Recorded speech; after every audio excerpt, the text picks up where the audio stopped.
Ну что, ребят, всем приветики. С вами Охота за астрономия. И сегодня у нас 16 февраля. И к нам в центре Восточной Европы после двухдневной оттепели пришел очередной мощный субтропический циклон Вивиана. Шторм к нам пришел с юга, принес нам обильное количество влаги и сильного ветра. Внутри циклона ветер достигает 75-78 км в час. Это довольно большая скорость. Но также циклон обладает большое количество влаги, поэтому весь циклон наблюдаются сильные обильные осадки. Как вы можете видеть, сейчас у нас как раз Москва находится во власти этого мощного циклона. Большое количество влаги, сильный ветер со скоростью 77 км в час. Вот, и большое количество влаги. Из-за этого у нас на дорогах коллапс. В некоторых местах наблюдается большое количество снежных заносов, потому что циклон уж сильно имеет большое количество влаги. Примерно 20 мм за весь день выпадает от всей общей небесной влаги.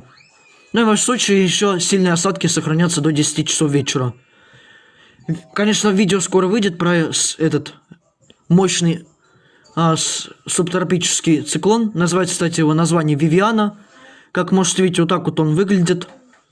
Ухудшение видимости при обильных осадках достигает 800 метров.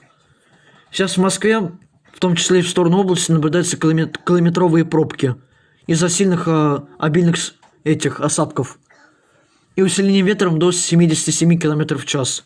Или 17 метров в секунду. Прекрасно видно, как центр Восточной Европы во власти этого мощного субтропического шторма Вивиана.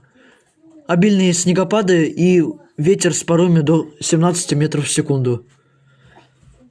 Так что, ребят, будьте начеку, осторожны, выпадет очень много снега. Обильные осадки принесут до 20 мм небесной влаги. Вот, данный циклон компактный, сравнительно небольшой, но обладает очень большим запасом влаги. Поэтому данный циклон вот принес нам сильные обильные осадки и сильный ветер. В ближайшее время снежный шторм еще не утихнет. Так что будьте начеку.